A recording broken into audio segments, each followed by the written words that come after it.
listening to the Virtual CISO Podcast, providing the best insight on information security and security IT advice to business leaders everywhere.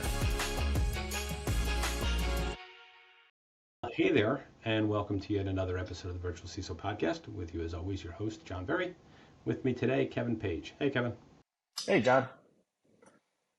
All right, so I always like to start simple. Tell us a little bit about who you are and what is it you do every day. Sure. Yeah, my name's Kevin Paige. Currently, I'm the VP of Product Strategy and CISO at a cybersecurity company called Uptycs. Prior to that, I've spent kind of my first maybe 18 years working for the government as an active duty member of the Air Force, as a civil service employee, as a consultant for the government, and then kind of moved into the other side of the house, helping protect commercial companies, and now even into the vendor security space. So about 30 years probably, kind of being an operator doing security. Well, first off, thanks for your service. It's appreciated. I always ask, what's your drink of choice? Oh, goodness. Depends on the time of the day. I don't know. Is that a good answer? But I am a coffeeaholic, so I definitely probably drink coffee from like about 6 a.m. to about noon. So probably coffee in the morning is probably my major drink of choice. Sounds good. So it was interesting because one of your PR people reached out about being on the show, and they pitched this idea of talking about the idea that quote-unquote conventional security training really isn't very effective, and that you had some better ideas on doing that. It had something to do by involving telemetry data, in the conversation with them. And I thought that was interesting, and that was the reason I said, yeah, let's have them on the show. So I started to prep for the podcast, and I looked up Uptycs, and I was like, CNAP is one of those questions that I'm getting quite a bit, and a lot of the other acronyms that are on your website are acronyms du jour that a lot of our clients are struggling with right now. So I was hoping that maybe we could cover and talk about CNAP and some of the issues there. And I no longer use the kill two. It's now, can we feed two birds with one bag of seeds? A more politically correct version of that. So if you don't mind, let's take that tact, and I'll start asking the questions. What is CNAP? Cool. CNAP. I think CNAP is a way to take a look at modern cloud and hybrid environments and figuring out a good way to secure them. And I think when I say that, maybe that doesn't really make a lot of sense. So we have to kind of think about the history of kind of infrastructure as service and clouds and kind of where we've gone and where we've been, right? So since I've been doing security for 30 years and, been securing data centers for a long time, as well as securing clouds, I think the idea of people first starting to secure clouds, they didn't know what to do, right? Like we're like, hey, the same way that we would secure a data center, let's secure a server in the cloud, right? And it didn't work very well, right? Like we can't put physical firewalls there. We can't do physical segmentation. It just didn't work very well. It was very cumbersome. It was very expensive.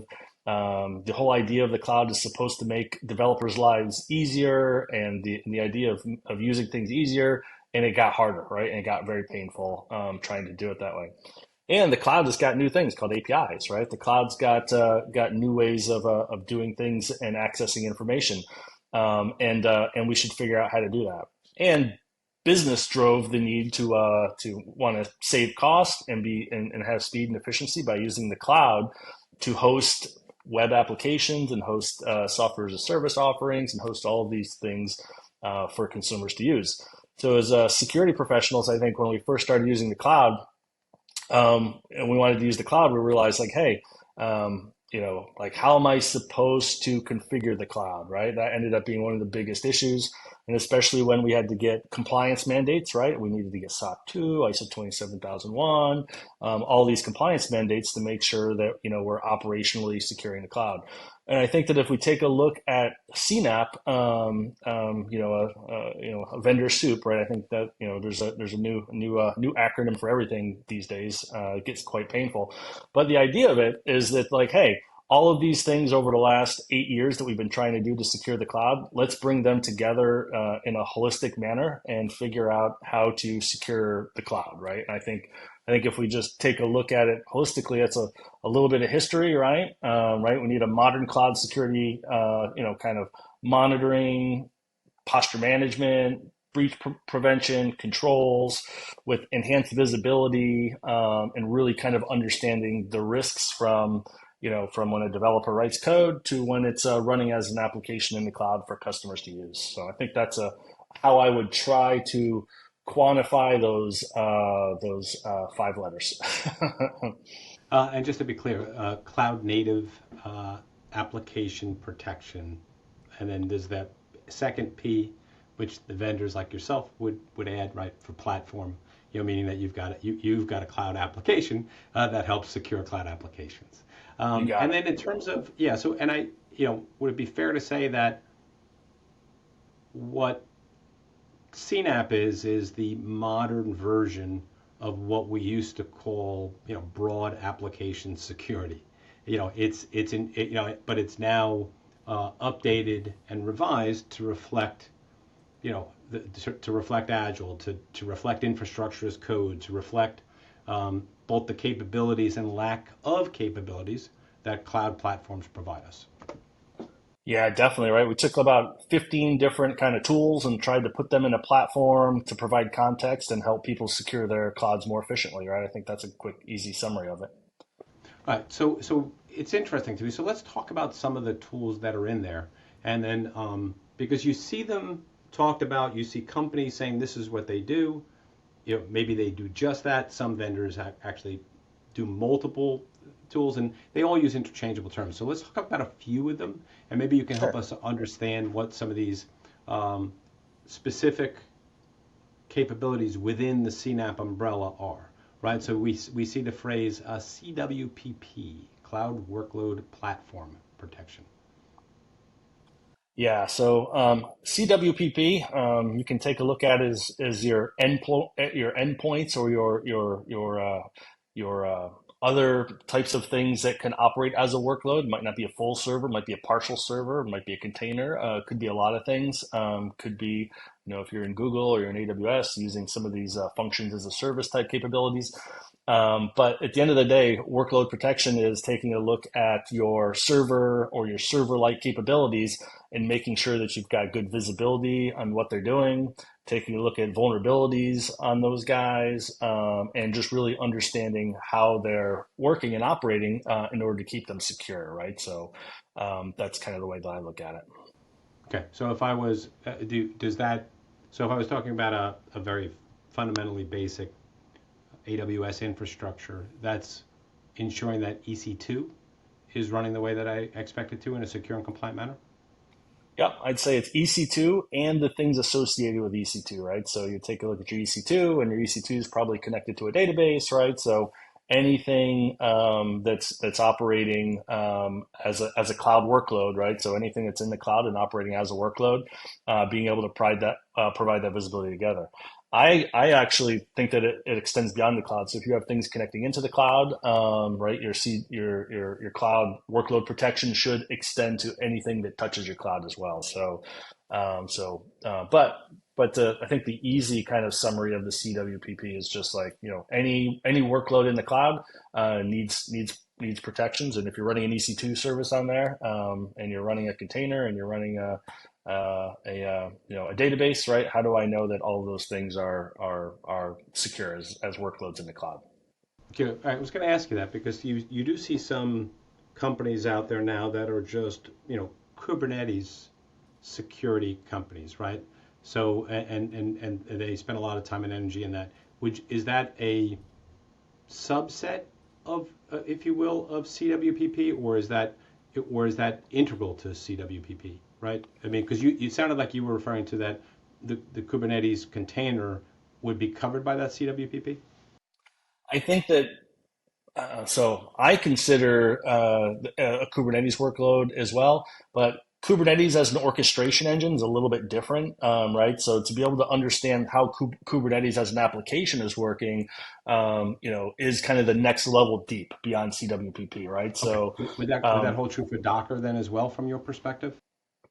yeah, exactly right, right? Because when you're taking a look at Kubernetes or Docker or any of these orchestration systems, like, Red Hat's got Redshift, right? And there's all of these orchestration platforms that exist. Really understanding how secure those orchestration platforms are, and probably the containers and the servers that are running underneath them, right? So when we start getting into supply chain and Kubernetes and any type of orchestration engine security, we're really talking about that application, that Kubernetes engine. Is that Kubernetes API secure, that everybody's connecting to, that's launching containers, that's launching other capabilities? Is that secure as well? Now the containers are still going to be CWPP, but when we start talking about Kubernetes and how Kubernetes is managing those containers, now we need to dig a little bit deeper and understand, hey, how is Kubernetes operating, and how is it, is it in a secure way? Does it have role-based access control? Is there audit logging happening?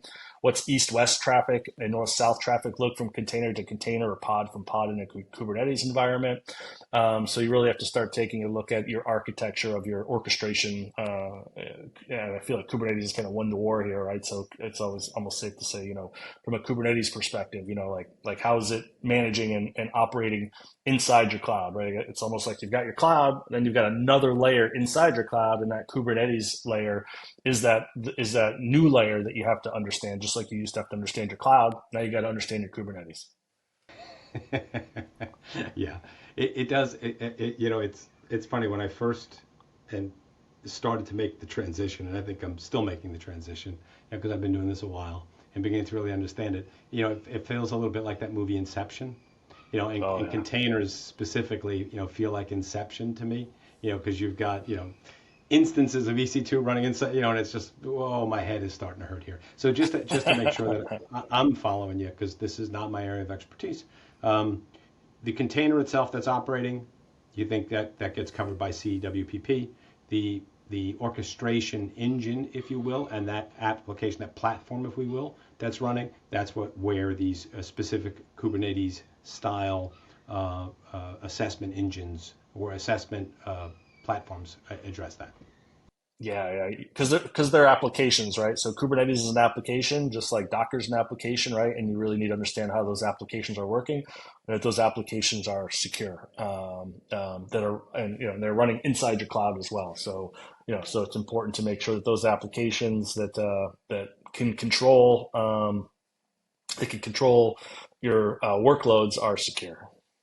Yeah. So where's the line between, because it feels like they're maybe two sides of the same coin, between CWPP, the Cloud Workload Platform Protection, and CSPM, which is now becoming a more common, that's a phrase that drops off of a lot of people's lips these days, CSPM, which is Cloud Security Posture Management, or monitoring. Tell me a little bit about how you differentiate those two, because conceptually they seem pretty similar to me. Yeah, conceptually they are, right? I'm just looking at a different thing, right? So from a CWPP perspective, if we simplify it, I'm worried about my EC2 server that's running inside the cloud, right? That's the thing that I'm worried about.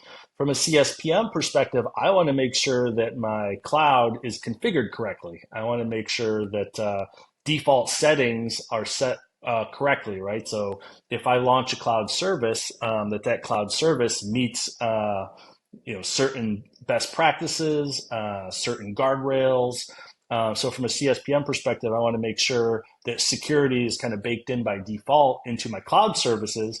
So if somebody turns on a cloud service, turns on an S3 bucket, or turns on another service that's inherently in the cloud, or spins up a new VPC inside of Amazon and then starts launching capabilities in there, that the ability to access those things, right? Like, hey, SSH just turned off to the internet, so you have to go access the cloud a certain way. S3 buckets can't be open to the public by default, right?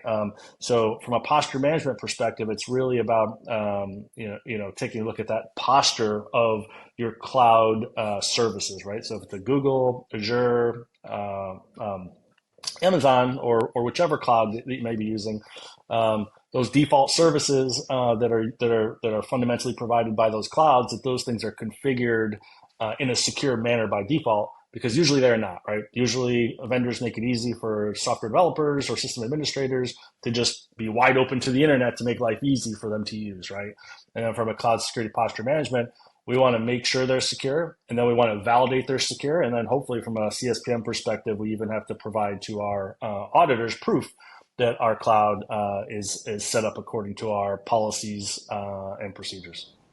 So it sounds like and maybe I'm oversimplifying this, but CSPM is arguably a superset of CWPP and then CWPP probably touched on some other things because, when you run a CSPM tool, one of the things that you might be looking at is an EC2 instance, right? And confirming that EC2 instance, is, let's say, aligns with CIS benchmarks or Azure security fundamentals or some standard that we might hold it to.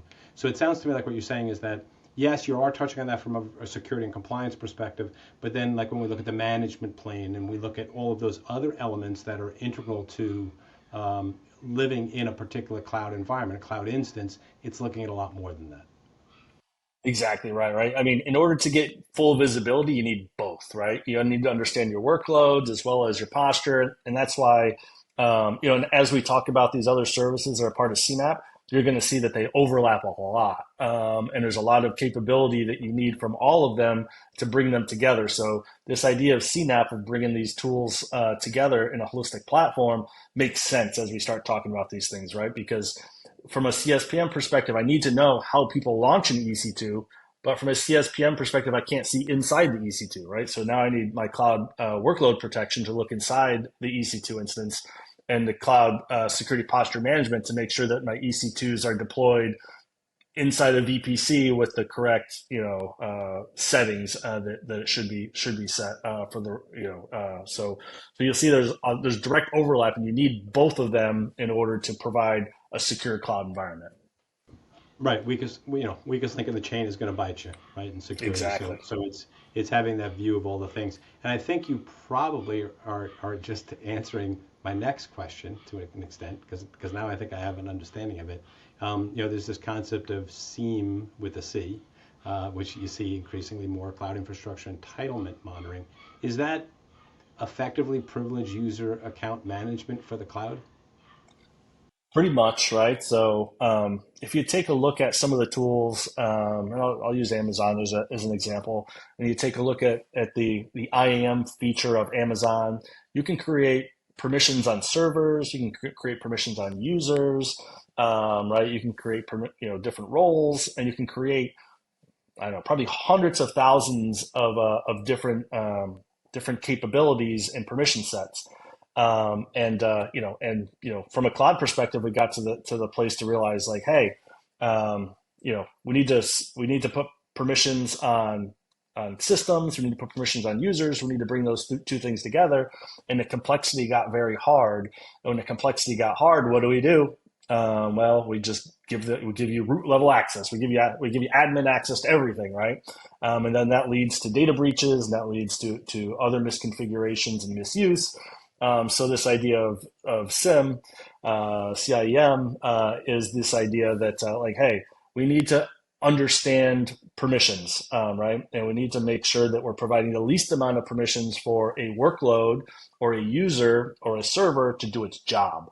And CIEM in theory is like, hey, let's figure out what is needed, minimize those level of permissions, and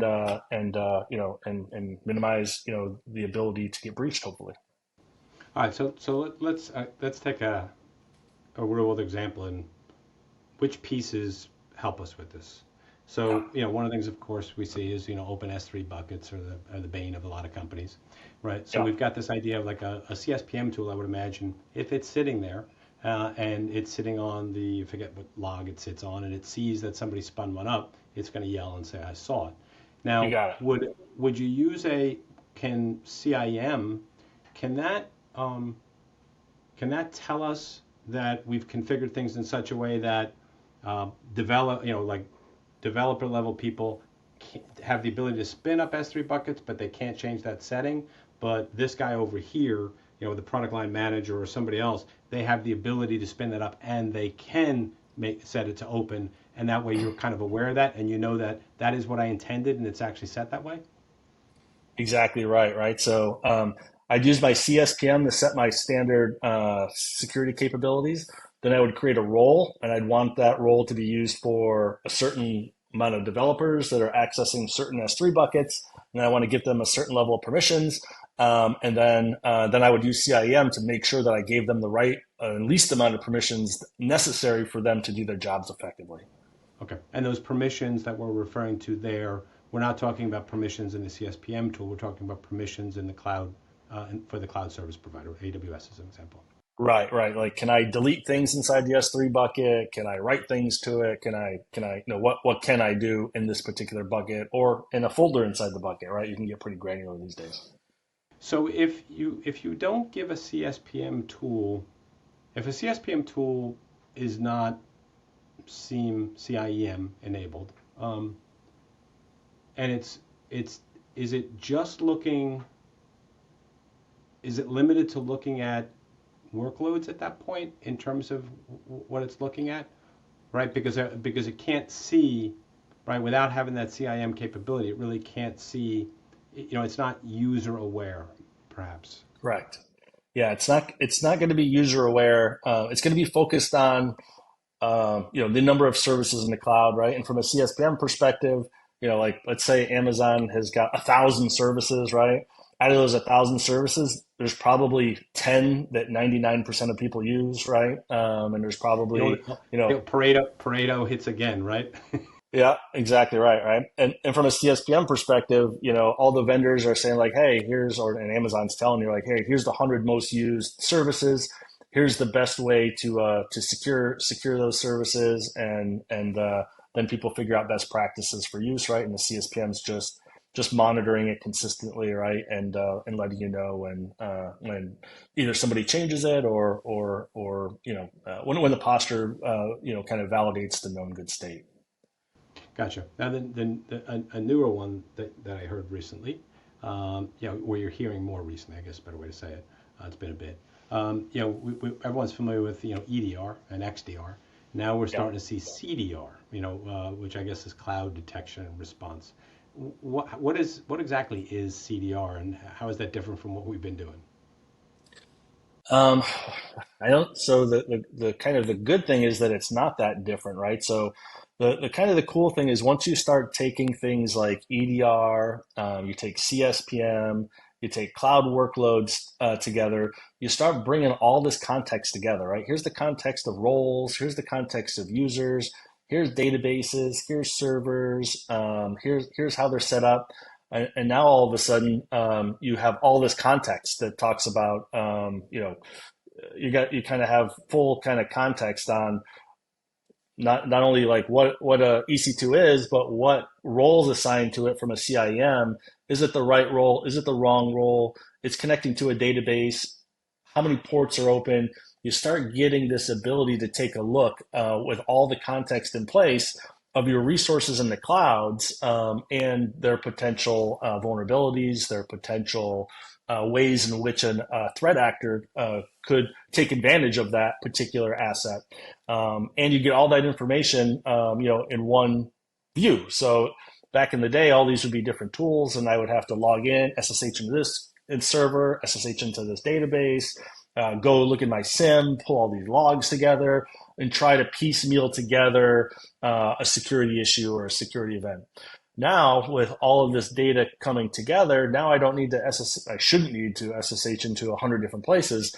Now I should be able to get all the information kind of at my fingertips about, where I potentially have open risks and vulnerabilities in my cloud workloads or in my cloud features. And I can get it all in one kind of view. So I can get this cloud detection and response capability to detect potential issues in the cloud with all this additional metadata and context. And then a quick way to respond to it because I've got all the data there in order to solve the issue faster. So it's really, EDR was focused on, obviously on like a laptop endpoint back in the day. And now this cloud detection is, focused on your cloud and on kind of hopefully all of the things that are in it, all the risks that are now open, and a quick way to respond and neutralize those particular risks. So would you consider CDR to be preventative in that it's going to see the fact that the combination of a configuration and an existing vulnerability exist before someone is able to take advantage of it? Or is it detective, where it's saying somebody exploited something and I can use that data to troubleshoot and remediate that issue? Is it both? I'm a little fuzzy as to exactly how people are using CDR and what the benefit is. Yeah, it's both, right? I mean, I see the biggest use by like security operations teams, right? They can get good visibility into their assets and potential issues inside a cloud environment, and they can get all the data in one capability. So if they want to, if they have the time and effort and energy to go out there and be preventative and review the vulnerabilities, the potential risk exposures, if you've got time to go and do that, that's great. Then you can be proactive. But at the rate, security teams are usually small, software development teams are huge, right? So it's very hard to stay ahead of the game when you're a 20-person team and there's 1,000 engineers that are constantly making changes on a minutely basis inside a cloud, right? So usually, SOC teams are using the CDR in a response capability, right, to say like, hey, what happened here? How did it happen? And then once they figure out how it happened, they can use that information to put new guardrails in, put protective things in, so it doesn't happen again. That's probably the real world way, but yes, it certainly could be used proactively if you have a large enough team with enough time. Gotcha. So, I'm always surprised when I chat with customers when I bring up the very famous diagram that Microsoft put out, where you've got you've got the shared responsibility matrix, I think is what they call it. You got the 10 areas or so down the left-hand side, things that need to be done, and then you kind of go across from SaaS to platform to infrastructure to on-prem, right? And on-prem, Right. you got to do everything. And people don't understand, on the SaaS, you still own 35% of the original 100%, right? So let's talk about CNAP. So does CNAP live on the just, that side of the fence, right? Or does the traditional stuff that lives in our realm of responsibility in a SaaS application service provider like user account management and EDR of the systems, right? Because the data leaves the database or leaves the SaaS application. What pieces are or are not covered when we talk about CNAP?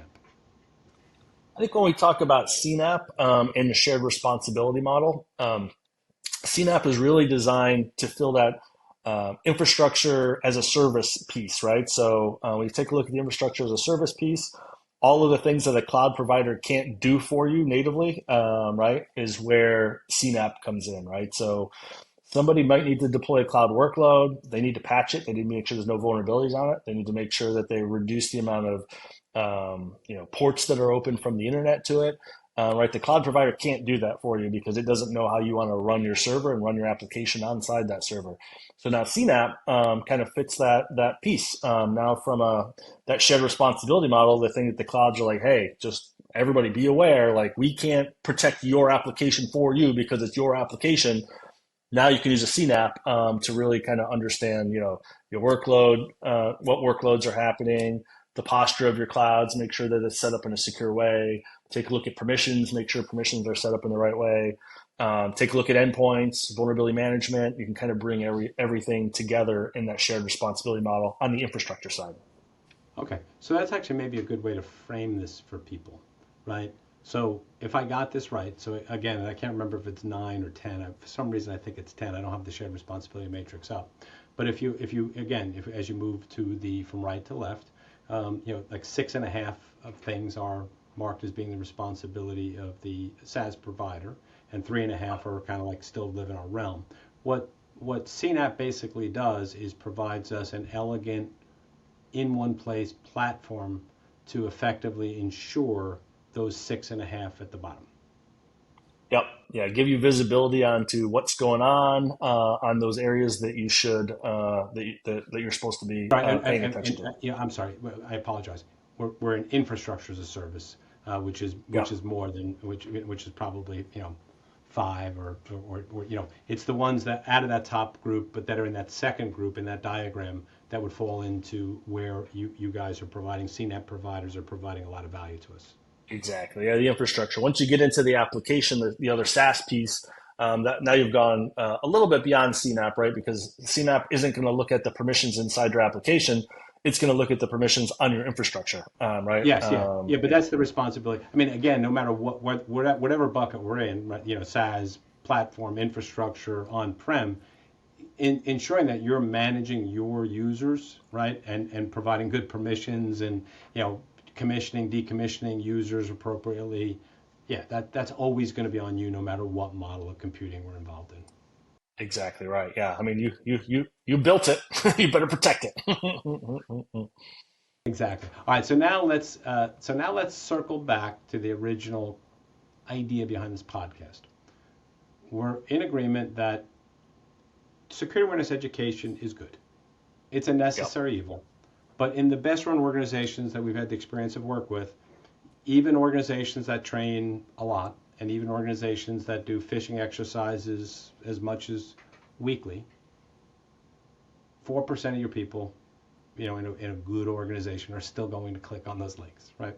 So we know it's not effective, right? It's the concept of zero trust, right? You have to assume these days that you're going to be compromised. Now, your tenet, your idea, was that if we shared telemetry data with end users, that might be better. So what is telemetry data? Is it CNAP data, other data? Kind of fill me in on what your ideas were there. Yeah. When we take a look at, I've been taking security awareness training myself forever, right? Because I was in the government and we've been taking, been mandatory taking videos for, 25 years at this point, probably. And it doesn't work and people speed through them, right? And they don't necessarily relate to real life, right? So I think how can you get close to real life as possible? And what areas do you see that there's pretty good security in place, and where do you see that things can train well? Like where do you see those things and how do they work? I take a look at hey, every time I get on an airplane, I get the same security briefing. That security briefing shows me how to put my seatbelt on, tells me where the emergency exits are every single time, right? I get into an airplane to get the same security briefing. The dynamics are higher. You could crash and die if you don't follow them. But at the end of the day, it's repetitive. And people really, know if you've taken an airplane, 10 times, like you pretty much got it memorized what they're going to say and how to do it. And I also take a look at, hey, I've got dogs. And when I train my dogs, if I need them to do something, I need to give them immediate feedback, either positive or negative immediate feedback when they do it. If I don't, then I'm wasting my time. And I think with humans, we also need the same thing. We need immediate feedback, and we need repetitive information. But we only need the repetitive information based on the mistakes that we make. So I think that as we start to rethink how to do security awareness in a way that could actually provide an impact, is more specific. So we've got a ton of security tools, right? CNAP is one of them, right? But we've got antivirus, we've got telemetry information on our laptop. We've got telemetry being like, what websites am I going to? What servers am I logging into? Am I downloading things I shouldn't? Am I using a secrets management tool? What are all of these actions that I'm doing on a daily basis? Which of these actions are good? Which actions of these are increasing risk and potentially bad? And when I'm doing good things, like when I'm using my secrets management tool, then I think it would be great that we told users, hey, this is fantastic. You're helping reduce the risk for your organization. And you need to let them know when they're doing that. You need to let them know, either when they do it, let them know on a weekly or monthly basis that like, hey, you're doing a great job. You're in the top 1% of the company and keeping us secure, doing a great job. And then the people that are not using it should be the same way. Like, hey, we know that you're copying and pasting passwords and using the same 4-digit password on 1,000 things. Like, you're putting yourself at risk, and you're putting your company and you're putting your money at risk, and you're putting a lot of things at risk, and provide details on how a better way to do it with a link, as it's happening. So I think that just when I take a look at things that potentially help behavior, these positive reinforcements and the negative reinforcements, we need to figure out how to use them together based on the data that we already have in our CNAP tools, in our secrets management tools. Who's taking the videos and takes them in 30 seconds, and who takes them in 5 minutes? Who takes the test at the end of your security awareness training and fails it? Who gets 100 on it every time? I think each one of these things is a signal, right? And we need to, if we can bring a lot of these signals together and then provide feedback to the users based on the signals that they're providing, both positive and negative, I think that it encourages the more secure choices to be made, and doesn't make the more secure choices seem hard or painful. Right? We should make them easy, and help people do their jobs more efficiently than make security be like traditionally hard. Like, I don't, even me, when it's that time of the year where I have to take another security video. I'm a CISO. I've been one for 30 years. I'm still like, damn, I got to take another one of these videos. All right, let me go do it. Right. And everybody feels that way. Right. So how can we change that feeling and make it not like, oh, a video you take one time, but just real feedback based on how you do your work every single day. I think if we can figure out how to get there, it makes it much more effective. We don't have to worry about silly phishing exercises. We don't have to worry about watching a video once a quarter or once a year, right? And we can still use those videos, right? If we can get a short video and say like, hey, you copied and pasted your password from a thing into here. Like, here's a little video of, or here's this day and age, we don't even need a fake video. We can say like, hey, here's an article based on how this company was compromised, and based on what your action was that could put us there, right? Like, make it real. Like, bring real world events in based on users' actions and make them read it, and then that people will acknowledge that, like, oh wow, like, yes, this is I shouldn't do this. Oh, and that's all I have to do is click twice to get this. Oh, and then it will automatically change my passwords for me. Oh, and then it will I can log into log into places easier by using my fingerprint on my laptop. Like, there's all these things that can actually make life a little bit easier and incredibly more secure than copying and pasting a 4-digit password. I mean, it's obviously an easy example to use that's horrible. But I do think that we have to figure out how to move into that type of mindset rather than this old mindset of just thinking like, hey, just watch a video and the ability to secure humans is impossible. Nothing's impossible, right? Like, we just have to really think about the root of the cause and stop treating the symptoms, right? And stop trying to be compliant. Let's focus on being secure, as opposed to being compliant, and taking our video once a year just so that we can pass our compliance mandate. Yeah, so it sounds like you if I'm going to oversimplify, you had two fundamental components there, right? One was a little bit share the sausage making, and one was really using real world information, help them understand the potential impact of their actions. On the latter, I couldn't agree with you more. Like, we've done some of that even with our own training where, and of course we have access to it, but we have a big giant password cracking rig that we use during penetration testing. And Yep. It's amazing when you show someone, so you start the video and you say go, and you see the screen go, all 3-character passwords guess, all 4-character passwords guess. So like we've got 5 or 6 FPGAs. It's an older rig, but I mean, we can get through 7-character passwords in like a minute and a half, and then it gets to 8. It gets a little bit, but even 8, I think it's 12 hours, and 9 it really jumps. 9 it jumps to like 24 days or something. But it just shows you like if somebody saw that in real world and realized that, wow, how many passwords am I using on my banking? or how many, excuse me, how many characters am I using in my passing back? And then you go a step further and you say, well, if you're not using a mix of numbers and letters and special characters, what the variation is. It's crazy. So I couldn't agree with you more. I think that's a great idea. On the first one, that's a really interesting idea. And I think it's a good thought process for the security industry that we need to have a little more confidence in our end users that they can understand and interpret the data that we're sharing. I think we have a tendency in IT and IS to think we're the smartest people in the room, and we're not.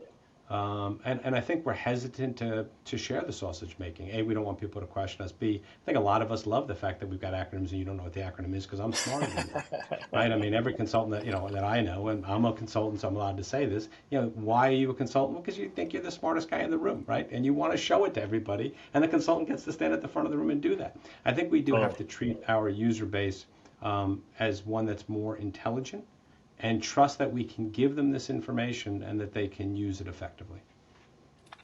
I agree entirely, right? And I've been a part of this for a long time and just kind of watched the evolution from a security perspective on the use of computers, use of applications. I remember the first time I went to a company and they only use SaaS applications. I was like, oh my God, what do I do? Right? Like you don't have one server. You don't have one server. Like, where's our HR at? Oh, it's on this thing there. Where's the sales data at? Oh, it's in this other sales SaaS app. Like where's our user data? Yeah. It's like, oh my gosh. And then how do we secure any of this? Well, nobody ever thought about that. Oh gosh, of course not, because nobody worries about it till after it's already an emergency and how to secure it, right? So. But yeah, and it's only getting more and more, right? We take a look at, where ChatGPT and AI is going, right? I was smiling to myself. There's a little smile on my face. The smile on my face was, I was like, okay, when AI, PP, or whatever is the next component that you plug into the platform to kind of deal with the guidance that we just got from the presidential executive order on, responsible use of AI. Yeah, I mean, you're absolutely right.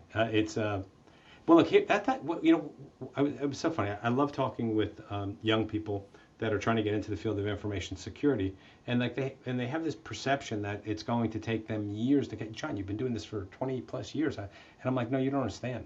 Like all of the knowledge that I have from 15 years, anything that's older than 5 years old, is just it's legacy. It almost doesn't matter. I mean, it's context to understand today, but I mean, it's a wonderful time to be jumping into the field of information security or application development or any other field, because all of the old crap, right, is so diminished, right? You can jump in now and you can be equal to a person that's been in the field for 20 years in a relatively short period of time. It's an awesome time to be in information security. It is, yeah, I agree. I definitely haven't been doing it for so long. I definitely see history repeats itself quite a bit, just in the way people approach problems and the way people try to solve something they think has never been solved before. But being able to keep up with the rate of security change, I mean, like you said, younger people are used to social media. They're used to technology. They're used to having a phone in their head in it 24/7, right? And understanding how it works and what people are doing with it. There's definitely they have a leg up in that particular aspect. So bringing those two worlds together is great. When you're building a team, building people that are kind of younger and really understand the way that people use tools now, and then bringing other people together that are understand things that have been done and things that didn't work well and why they didn't work well, and then mixing them together with newer technologies and why they could work well now is very interesting for security. Yeah, I hadn't even thought of that latter idea of yours, where they have such a more such a higher degree of awareness of the bulk of the new workforce and how they think and how they work. So I couldn't agree with you more. We've been at this a bit. Did we miss anything? No, I mean, we talked about so many cool things, and we didn't say we minimized acronyms as much as possible, which was amazing. Um, Give me a real world or a fictional character that would make an amazing or horrible CISO and why. Um, so I've got one that I think that would be pretty interesting, right? So I would love to see Sherlock Holmes as a CISO from a fictional character perspective, because his ability to understand people, understand actions, piece together information, I think would be amazing. Now, he'd probably have to be on the detection and response side. I don't know if he could be on the side that actually helps developers and helps people learn. His personality might make it difficult on the proactive side of the house and explaining why people shouldn't do things. But after they've been done, and you need a forensic investigator to come in and solve the problem and show you how to prevent it, I think that he would be the most amazing consultant in the world to show you what not to do and be the smartest person in the room. Yeah, I think having him on your incident response team would be better than having him as your CISO, right? Because ideally Totally. your CISO is thinking about preventing the attack. You know what I mean? Totally. All right. So if somebody wanted to get in contact with you, what would be or someone else at Uptycs, what would be and Uptycs, by the way, for anyone, is UPTYCS. Yep. I don't yet know the product very well, but I'm very intrigued by it, having been introduced to it through this conversation and the prep work I did. Cool. Yeah. I mean, LinkedIn's always easy, so I'm always on LinkedIn. So yeah, if anybody has any questions, you can always reach me on LinkedIn, and then I can direct you to whoever you'd like to talk to, or just get involved in a good conversation and debate on why there's so many acronyms in the world. Yeah, like I already told you, it's because consultants think that it makes them sound smart. How many acronyms can I squeeze into a single sentence? That's the smartest guy in the room. This has been awesome. Thanks for making me a little bit smarter than I was 40 odd minutes ago. No problem, John. Thanks very much for having me. It was great conversation.